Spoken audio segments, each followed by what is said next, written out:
Hello and welcome to North Country Matters. My name is Donna Seymour. I'm a member of the League of Women Voters of St. Lawrence County, one of the civic partners for our show. Our show today is going to focus on two programs of the St. Lawrence Child Care Council. My guests today are Dee Burlingame, Shana O'Grady-Tolan, and Ashleigh Carter, who are all with the Child Care Council. Welcome to you all. Dee, as a veteran of the St. Lawrence Child Care Council, would you give us a thumbnail sketch of the agency, where you're located, and how to get in touch with you as we explain these programs? People are going to want more information specific, I'm sure. Okay. The St. Lawrence Child Care Council is a child care resource center, which basically means child care starts with us.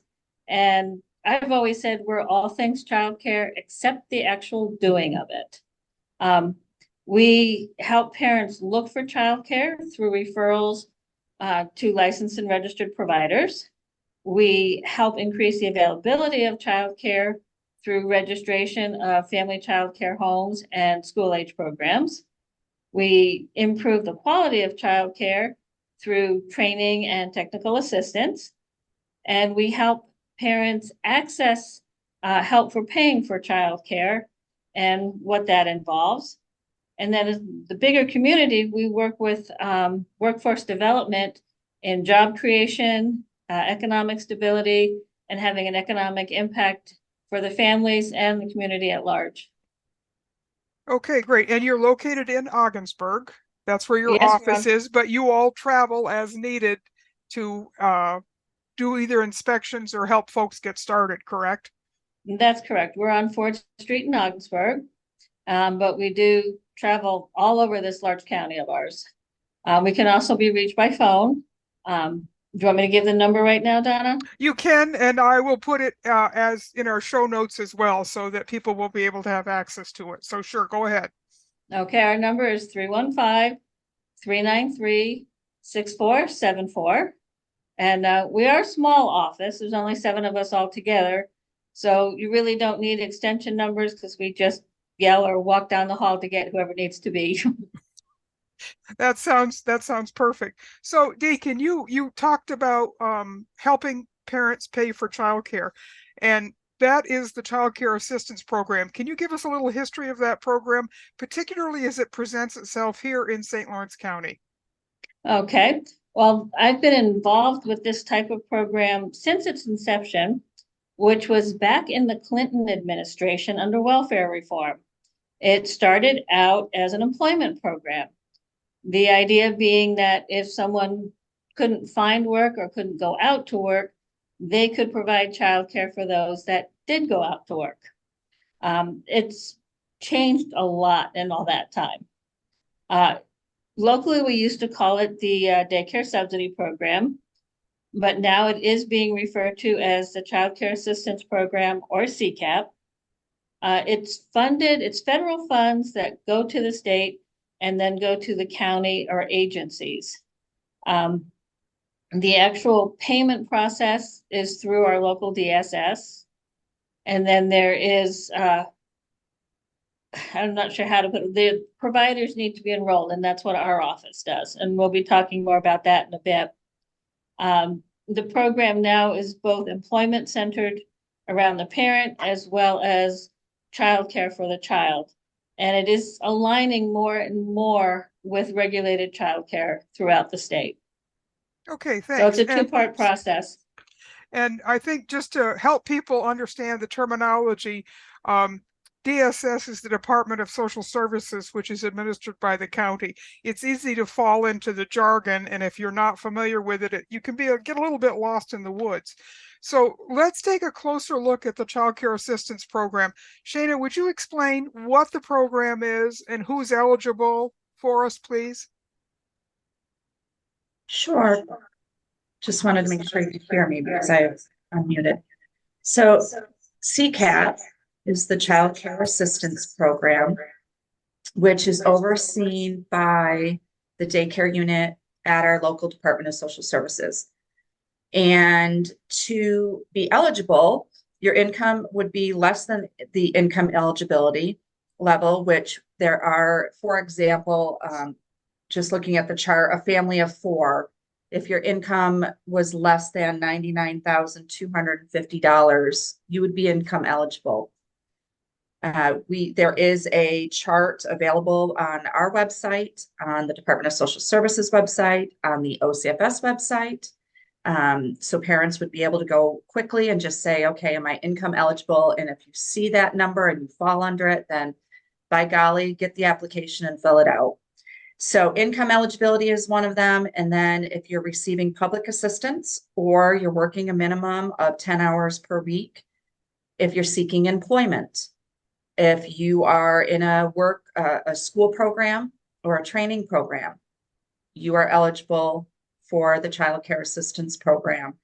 The child also has to be eligible. So the child would have to be under the age of 13 or under the age of 18 with special needs. So there are some case-by-case circumstances outside of those two. And you would the parent just simply needs to complete the application through the Department of Social Services. It's the CCAP or Child Care Assistance Program application. Submit that application along with your income verification and proof of residency and your work or school schedule. DSS will review it and you'd get an approval or a denial.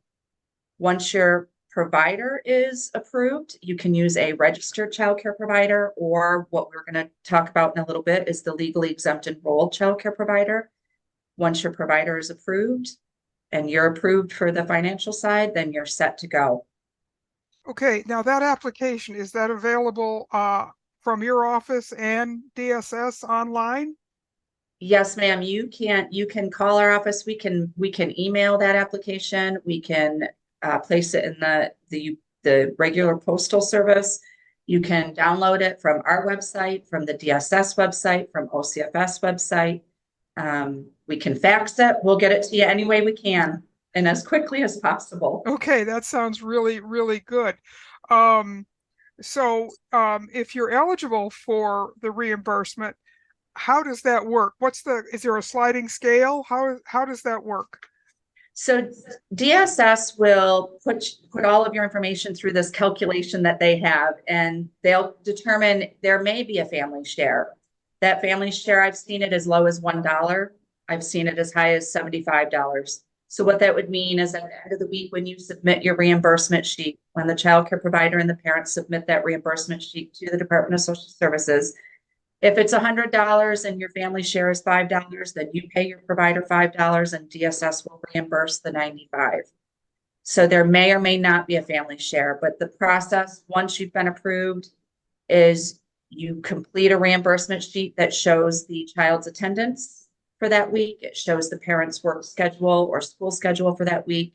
Both the parent and the provider sign it, submit it to the Department of Social Services, and they do the reimbursement.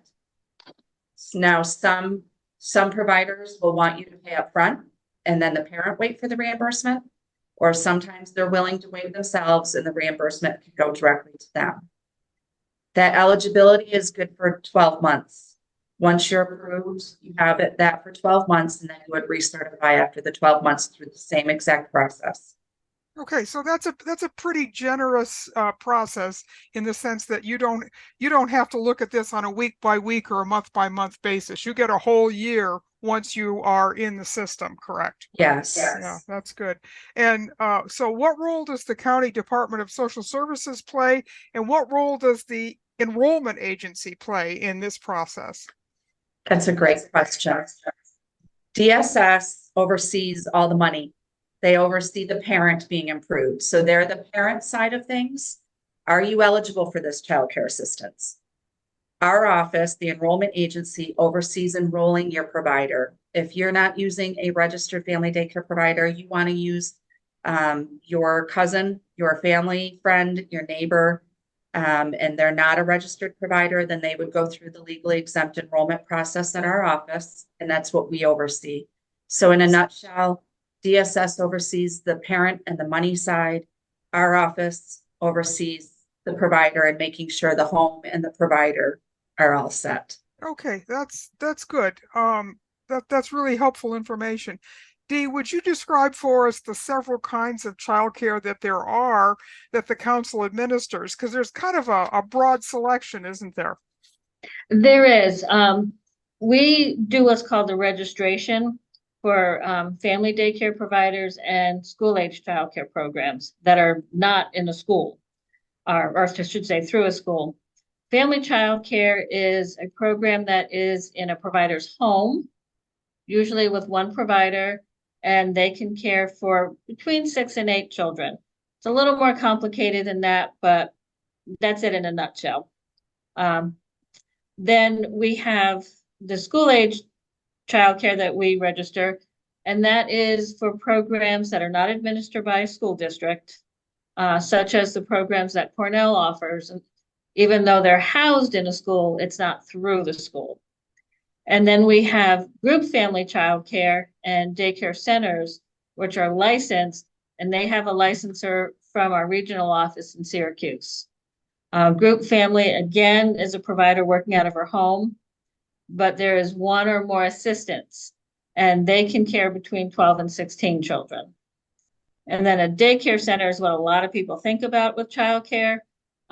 That's more like a school setting, if you want to put it that way, having separate classrooms for each age group, usually a lead teacher and an assistant teacher. And it depends on the size of the facility and the size of the individual classrooms, what they're licensed for, how many children. And then we have in New York State what's legally exempt, which means they're exempt from regulation. And they can care for 2 children or no more than 2 children for no more than 3 hours, which is a really strange statement. And a lot of people are not familiar with this, and they think, well, you know, I'm in my home, I can care for as many kids as I want, and they are limited to 2. And that's something that they can always call our office and check on. And then we have what Shana was talking about, an enrolled legally exempt provider. And this is another form of regulated care, because there are a lot of qualifications and criteria that are involved. And Ashleigh's going to talk about some of that.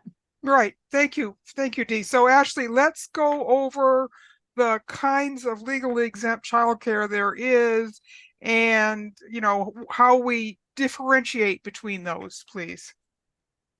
Yes, so a enrolled legally exempt child care provider is only for families receiving the Child Care Assistance Program, also known as CCAP. So a legally exempt provider can be someone that the parent caretaker is familiar with, such as a friend, a neighbor, or family. There are 2 types of enrolled legally exempt childcare. One being in the child's home, naturally being called in-home childcare, and one being in the provider's home, which would be called legally exempt family childcare. So those are the 2 types of legally exempt childcare. With that, one would be relative only childcare. For example, grandparents, and they are exempt from the comprehensive background check, the pre-service health and safety training, and inspections. The other includes non-relative childcare, and they do require the comprehensive background check, the pre-service health and safety training, and inspections. So the process to become a enrolled legally exempt childcare provider, the provider would first need to complete a legally exempt enrollment form. Then they would need to complete the pre-service health and safety training if applicable. So that would be again for the providers who are not related to the children in care.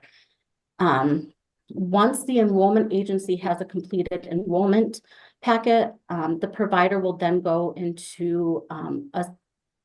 to the next stage of the enrollment process. The next stage would be the comprehensive background check, again, if applicable. This would be for non-relative providers. And to kind of go into the health and safety training, that is a computer-based training It is, it obviously pertains to the health and safety of the children. And once the provider starts the training, they have 30 days to complete it before it expires. And then the comprehensive background checks.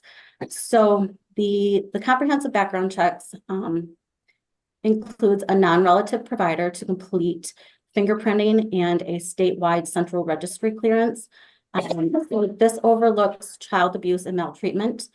Once the CBC, which means the comprehensive background check, is approved, the provider will be enrolled as a legally exempt child care provider for a 12-month period. So it's kind of similar to the process of what a parent would need to do to receive the child care assistance. So a provider's enrollment is also good for 12 months. So once they re-enroll, once their 12 months is up and they re-enroll, it would kind of be the same process. However, the comprehensive background check for the non-relative providers, as long as they have maintained their enrollment for 12 months, their comprehensive background check carries over for 5 years. So they do not need to do anything further as far as the comprehensive background check. They just need to maintain training. So that would be an additional 5 hours of training going into the next enrollment period.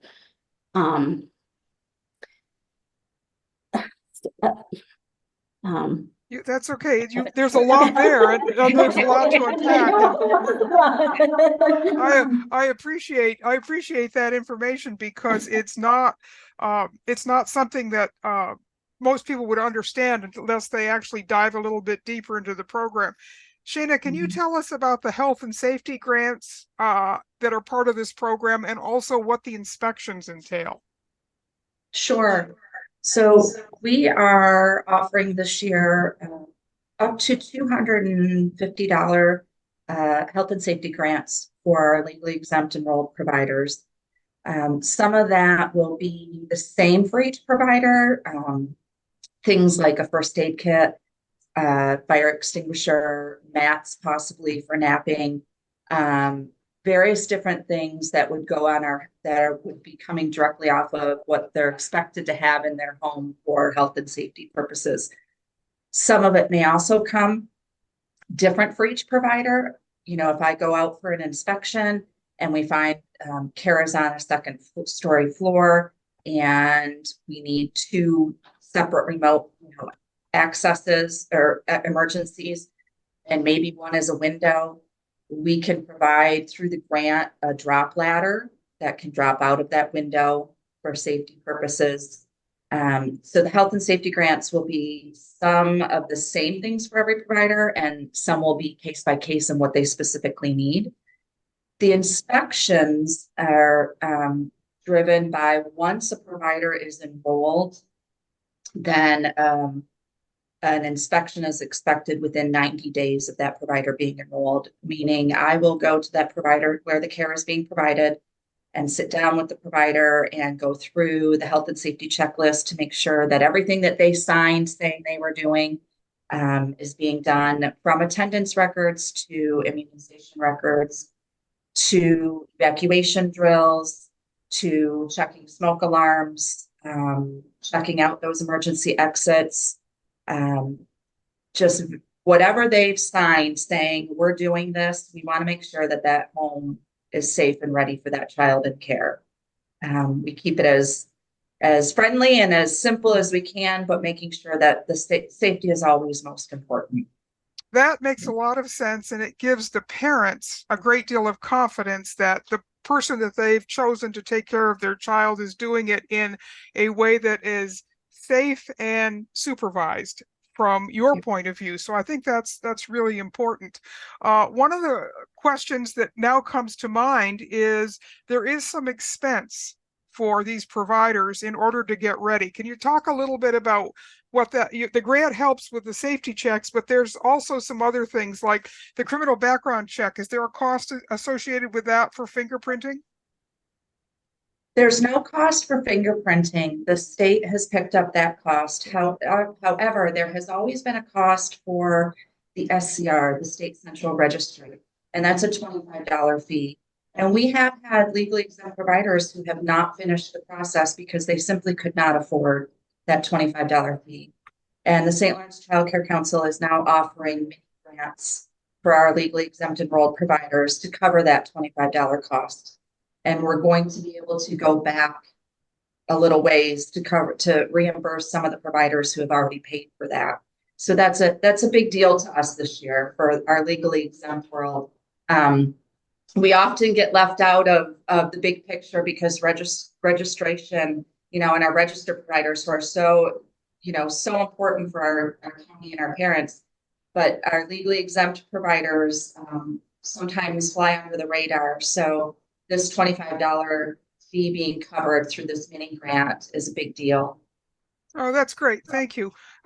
Dee, let's switch back to you for a minute. We know there's not enough childcare anywhere in this country, this state, certainly not in this county for the need. So talk to us a little bit about the number of providers and the children in childcare in the county and what the needs are going forward, because you're always looking to bring in new providers so that you can help meet the need, aren't you? Yes, we are. I did some data work back in October, and at that point in time, we had slots for infants, which are children under the age of 2. We had 231 slots countywide. For 2, 3, and 4-year-olds, we had 760 slots. And then for school agers, we had available slots of 425. So we had 1,416 slots that were available. Most of them were full.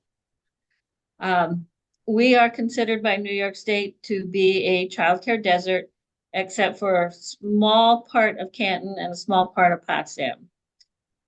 We have areas such as South County, Star Lake, Cranberry Lake area, where we have no registered or licensed providers. And this also talks to the import of having the legally exempt providers, particularly the enrolled legally exempt. The legally exempt providers can provide care at non-traditional hours. Most of our registered and licensed providers are pretty much, I'm going to say 7 in the morning to 6. That's an average time frame. And as we know, a lot of parents don't work those hours. They work weekends, they work nights, they work varying schedules. Staffing right now in the county is a big issue. It is also statewide and nationwide, but just, I would say, in the last 2 to 3 weeks, we have seen this explode. That's the only way to put it. New York State requires that in the centers, lead teachers need to have at least what we call a CDA, a Child Development Associate. It's a credential and 2 years experience, or an associate's degree and 1 year experience, or a bachelor's degree. And to be honest, the childcare field does not pay what people with college degrees deserve to get paid. And also our school districts are also recruiting from the same pool. We have had centers that have had to close rooms because they could not find qualified staff to work there. We have other programs that may have multiple sites that are considering possibly combining and closing some sites. It's a huge challenge. We have, for school age slots, we have 790 slots that are licensed that are not available because we don't have the staff. Just gives you an idea of how serious it is. Anyone that's hearing this that knows of somebody that may be interested in working in childcare, they can give our office a call and talk with me, and I would be glad to give them some information. Now, what the Child Care Council has done, we're in, I believe, our second round of the Family Child Care Training Program. And this is a program that we have worked with the Small Business Development Center, SUNY Canton Early Childhood Program, the St. Lawrence County Industrial Development Agency, the St. Lawrence County Workforce Development Board, the New York Power Authority, and the St. Lawrence County Board of Legislators. And this program is designed to increase the supply of regulated childcare, specifically family and group family, and also to improve the quality of current programs and programs that are just getting started. This program will help people become registered family daycare providers. They can take they need to take a 3-credit course at SUNY Canton in early childhood. They need to take business training through the Small Business Development Agency. And then they can get $1,500 in startup funding. I actually did program. a program last fall with Maureen Maceo of SUNY Canton about this program because it is such a great business startup program. I mean, really, you're handed everything you need throughout this process to start up your own business. It's a great program. So it is. It's wonderful. We kind of looked towards the program that started in Jefferson County, and then we made it our own. And I think we actually had someone, I believe yesterday, from another county asking about what we did. So it's moving around throughout the state, this idea, and it's been very helpful. Yeah, and it seems to be something that's doing, it's becoming more popular in rural areas like ours, where there's lower population density and greater distances between places, and the childcare deserts are everywhere. So, it sounds like it could be the answer, or at least part of the answer. And of course, we know the other part of the answer is just plain getting more money into childcare from the state and federal level. This is always, this is budget time for New York State. So this is a continued, every year we always ask for more. We don't always get it though. But if we're going to have a robust business community and climate, we have to have adequate childcare. It's just an incredibly important piece of the puzzle, isn't it? It is. We used to have a poster in our office that said childcare keeps New York working. And that is so true. Without childcare, parents cannot work. And even if they do have like a patchwork of childcare, they're always stressed. And so the employers are not getting the best from their workers. The families are not, they're always living in stress, and that's not healthy for anybody. No, and one of the things that the child care assistance program is it helps business owners who are providing child care. It helps those parents to pay for that. So it's really important that people understand how to apply for that, because it puts more money into the system and it takes some of that stress off the parents that you were just talking about, doesn't it? It does. And I'm not sure if Shana mentioned it, but it was just in the last year that New York State increased the eligibility to 300% of poverty.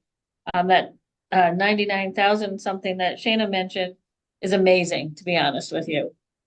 Before that, it was 200% of poverty, and there were a lot of families that didn't make it. And then with the increase in the minimum wage, there were parents that had gotten kicked off the program. So it's a huge investment on New York State's part, and it has been very helpful. But unfortunately, not everybody knows about it yet. Well, hopefully this program will go towards making that a better understood program, and more folks will apply. I can't thank the three of you enough for coming in today to do this program, because childcare is such a critical part of our modern society. And so it's important that people understand what the resources are, what the assistance programs look like, and how they can actually take part in this and access them. So you've done a lot. The three of you have done a lot today to really illuminate that, and I appreciate the fact that you were all willing to come in and do that. So thank you. No, we've been very happy to do it. All right. So, well, these conversations are a production of North Country Matters, which is a civic collaboration between the League of Women Voters of St. Lawrence County and the Potsdam Public Library. Until next time, remember, our North Country matters.